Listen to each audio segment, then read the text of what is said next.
Hello everyone, myself Jigar Varsani, lecturer in HJD Institute, કેરા કચ્છ. તો આજે આપણે ડિપ્લોમા સેકન્ડ સેમિસ્ટરની અંદર જે આપણે પ્રીવિયસ લેક્ચરની અંદર ચેપ્ટર નંબર 2 આપણે સ્ટાર્ટ કર્યું છે. ઓકે, એની અંદર આપણે what is zone, any characteristic, એના કયા કયા યુઝ છે એ આપણે જોઈ ગયા. Okay, next various types of definition જોઈશું આજના લેક્ચરની અંદર. ફર્સ્ટ ડિસ્કશન કરીશું built up area. Built up area એટલે શું? તો એની definition, the area of the all floor above or below the ground is called built up area. built up area એટલે શું કે જેટલા તમારા મકાનની અંદર જેટલા ફ્લોર હોય એ ફ્લોર બધા floor about or below the ground એને કહેવાય. જે એરિયા જેટલું એરિયા નક્કી કરવામાં આવે છે એને કહેવાય છે built up area. Okay, the area of the all floor about or below the ground કે જે તમારા જમીનથી ઉપર અને નીચે જે પણ એરિયા હોય ફ્લોરનો એને કહેવાય છે બિલ્ટ અપ એરિયા. તો એની અંદર કયા કયા ઇન્ક્લુડેડ આવે છે? ફોર એક્ઝામ્પલ ડિટેલ્સ ની અંદર જોઈએ તો બેઝમેન્ટ, તો એની અંદર બિલ્ટ અપ એરિયાની અંદર ઇન્ક્લુડેડ આવે છે. બિલ્ડિંગ સ્ટ્રક્ચર એ પણ ઇન્ક્લુડેડ આવે છે. રેમ્પ્સ એ પણ આવે છે. સ્વિમિંગ પુલ એ પણ બિલ્ટ અપ એરિયાની અંદર આવે છે. Reservoir, chimney, water purification plant, humidity plant અને ડક્ટ ફોર હ્યુમિડિટી. તો આ બધા બિલ્ટ અપ એરિયાની અંદર ઇન્ક્લુડેડ કરવામાં આવે છે. ઓકે, જ્યારે કયા સ્ટ્રક્ચરને બિલ્ટ અપ એરિયાની અંદર ઇન્ક્લુડેડ કરવામાં આવતું નથી, details not to be included. તો એની અંદર સ્ટેપ પગથિયા હોય, પછી કુંડી હોય, શોક પીટ હોય, ફાઉન્ટેન હોય, મેઇન હોલ હોય, વોટર ટેન્ક હોય, ફ્રેમ હોય અને સ્વિંગ એ બિલ્ટ અપ એરિયાની અંદર ઇન્ક્લુડેડ કરવામાં આવતું નથી. તો આ રીતે ડેફિનેશન મોસ્ટ ટાઈમ ડેફિનેશન છે. જીટીયુ ની અંદર પણ 2 માર્ક્સ ની અંદર ડેફિનેશન પૂછાતી હોય છે. ઓકે, નેક્સ્ટ ડેફિનેશન જોઈશું કાર્પેટ એરિયા. કાર્પેટ એરિયા એટલે શું? The net suitable area within building એને કહેવાય છે કાર્પેટ એરિયા. કે જેટલો તમારા મકાનની અંદર જેટલો એરિયા હોય છે નેટ અનયુસેબલ મીન્સ જે તમે યુસેબલ નથી કરતા એ net usable area within building. Okay, to calculate the carpet area deducted following area from the plinth area. કે જે પણ કાર્પેટ એની અંદર જે એરિયા ઇન્ક્લુડેડ કરવામાં આવે છે એમાંથી કયા કયા એરિયાને ડિડક્ટ કરવામાં આવે છે? તો વરંડા મીન્સ ચાલી, પેસેજ હોય, કોરિડોર હોય, પોર્ચ હોય, લિફ્ટ હોય, ડબ્લ્યુસીબી બાથ હોય, થિકનેસ ઓફ વોલ હોય, પછી વર્ટિકલ શાફ્ટ ફોર ડ્રેનેજ હોય, એ બધા એરિયા એની અંદર કાર્પેટ પ્લિન્થ એરિયાની અંદર ડિડક્ટ કરવામાં આવે છે, બાદ કરવામાં આવે છે. જેટલો એરિયા હોય છે એને કહેવાય છે કાર્પેટ એરિયા. ઓકે, નેક્સ્ટ જોઈશું definition floor area. Floor area એટલે શું? The usable area on each floor કે જે ફ્લોર ઉપર તમે જે એરિયા યુઝ કરો છો એને કહેવાય છે floor area. Okay, it is included the following things: porches, each flat area in single floor for apartment, stair, corridor and door swing place. એ બધું એરિયા ફ્લોર એરિયાની અંદર ઇન્ક્લુડેડ કરવામાં આવે છે. ઓકે, તો આ પણ ડેફિનેશન મોસ્ટ ટાઈમ ડેફિનેશન છે. ઓકે, નેક્સ્ટ જોઈશું plinth area. Most time definition plinth area એટલે શું? The area of each floor covered by the roof એને કહેવાય છે પ્લિન્થ એરિયા. તો એ area to be included in plinth area. Plinth area અંદર કયા કયા એરિયા ઇન્ક્લુડેડ કરવામાં આવે છે? Okay, area of wall at floor level excluding plinth offset, external area of projecting cladding, એ બધું એરિયા એ પ્લિન્થ એરિયાની અંદર ઇન્ક્લુડેડ કરવામાં આવે છે. પછી કવર ઓફ સ્ટેર એ પણ એની અંદર ઇન્ક્લુડેડ કરવામાં આવે છે એરિયાની અંદર. બરાસ્ટી, machine room, porch without cantilever, એ બધા પોર્શન હોય છે બધા પ્લિન્થ એરિયાની અંદર ઇન્ક્લુડેડ કરવામાં આવે છે. કયો એરિયા? અને area not to be included in plinth area.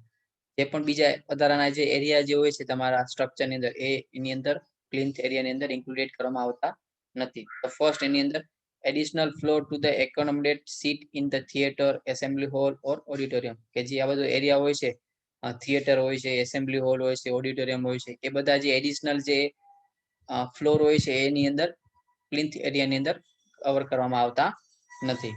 પછી બાલ્કની હોય છે, curvature provide to improve the appearance, platform without cover, Terrence અબાવ floor, આ બધા જે એરિયા હોય છે એની અંદર પ્લિન્થ એરિયાની અંદર ઇન્ક્લુડેડ કરવામાં આવતા નથી. એના સિવાય જે પણ એરિયા હોય છે area of each floor cover by roof, જે એરિયા હોય છે એને કહેવાય છે plinth area. Okay, next definition જોઈશું basement. The lower story of the building having minimum half of the clear floor area height of the basement of clear below the average ground floor એને કહેવાય છે basement. Basement એટલે શું કે જે તમારો ground floor હોય અને ગ્રાઉન્ડ ફ્લોર થી નીચે પણ જે એરિયા સ્ટ્રક્ચર બનાવવામાં આવે છે જેના પર તમે પાર્કિંગ કરી શકો છો, કોઈ એવા એરિયાની અંદર તમે કઈ એવી મશીનરી રાખી શકો છો, એ જે એરિયા હોય છે એને કહેવાય છે basement area. Okay, lower storey means નાની બિલ્ડિંગ હોય તો એની અંદર minimum half clear floor area અને height of basement of cellar below the average ground floor, કે જે તમારો ગ્રાઉન્ડ ફ્લોર છે એનાથી થોડોક એવરેજ ની અંદર આ રીતે જે એરિયા રાખવામાં આવે છે નીચેના સ્ટ્રક્ચર ની અંદર એને કહેવાય છે basement. Okay, the basement is not permanent in the margin. એની અંદર બેઝમેન્ટ તમે બનાવો છો તો એની અંદર માર્જિન મૂકવામાં આવતી નથી. Okay, the area of basement is equal to less than 2 into area of plinth or plot whichever is less. કે જે બેઝમેન્ટ નો એરિયા હોય છે, ઓકે, તો એનો એરિયા કઈ રીતે નક્કી કરવામાં આવે છે કે જે પણ તમારો પ્લિન્થ નો એરિયા હોય છે અથવા પ્લોટ નો જે એરિયા હોય છે એનાથી જો બે લેસ દેન 2 એ જે એરિયા હોય છે એને કહેવાય છે એરિયા ઓફ બેઝમેન્ટ. જેટલો તમારો પ્લિન્થ નો એરિયા હોય છે એની અંદર એને ઇન્ટુ 2 કરશો, એનાથી જે પણ એરિયા ઓછો હશે એને કહેવાય છે area of basement. Okay, use of wood as structural member is not permitted. કે આ બેઝમેન્ટ સ્ટ્રક્ચર ની અંદર લાકડાનું સ્ટ્રક્ચર મેમ્બર પરમિટેડ યુઝ કરવામાં આવતું નથી, કારણ કે એની અંદર આગ લાગવાની શક્યતા હોય છે બેઝમેન્ટ ની અંદર. ઓકે, તેના માટે વુડ જે મટીરિયલ હોય છે પરમિશન નથી. Okay, next, proper ventilation should be provided in the basement. કે બેઝમેન્ટ ની અંદર પ્રોપર હવા ઉજાસ વાળું વેન્ટિલેશન પ્રોવાઈડ કરેલું હોવું જોઈએ. Okay, and it is should not be connected with water or drainage line. કે બેઝમેન્ટ ની અંદર વોટર લાઇન અને ડ્રેનેજ લાઇન કનેક્ટ ન હોવી જોઈએ. Okay, and depth of basement should not be exceed 1.5 metre below the ground level. કે જે basement ની જે ડેપ્થ હોય છે એ 1.5 મીટર કરતા વધારે ન હોવી જોઈએ બિલો ધ ગ્રાઉન્ડ લેવલ થી. ઓકે, તો આ બધા એના ક્રાઇટેરિયા યાદ રાખવાના હોય છે. And permission can be granted for the other basement below for the parking purpose, but total depth should not be exceed 6 meter. કે જે પણ તમે બિલ્ડિંગ બાય લો પ્રમાણે તો તમે ગવર્મેન્ટ પાસે પાસ કરાવ્યો કે એ જગ્યા ઉપર બેઝમેન્ટ બનાવવાનું છે પાર્કિંગ પર્પોઝ માટે, તો એ ટોટલ ડેપ્થ 6 મીટર થી વધારે ન હોવી જોઈએ. ઓકે, બેઝમેન્ટની. તો આ બધા એના ક્રાઇટેરિયા ધ્યાનમાં રાખવાના છે. નેક્સ્ટ, એ બેઝમેન્ટ ક્યાં યુઝ થાય છે? તો ફર્સ્ટ, ડોમેસ્ટિક સ્ટોર, કોઈ એવા સ્ટોર મટીરિયલ ને સ્ટોર કરવા માટે બેઝમેન્ટ યુઝ થાય છે. Safe deposit volt, air conditioning machine place, કે જે ઉપર તમે જે હવા ઉજાસ માટે જે એસી રાખો છો એ એસી ના મશીન હોય છે એ બેઝમેન્ટ ની અંદર મૂકી શકાય છે. પાર્કિંગ માટે તમે યુઝ કરી શકો છો. અધર સર્વિસ ઇક્વિપમેન્ટ, અધર કોઈ પણ પ્રકારની સર્વિસ ના ઇક્વિપમેન્ટ માટે પણ તમે બેઝમેન્ટ યુઝ કરી શકો.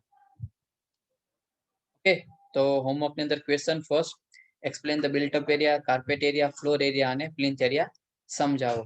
And second question, explain the basement with use. Okay, thank you.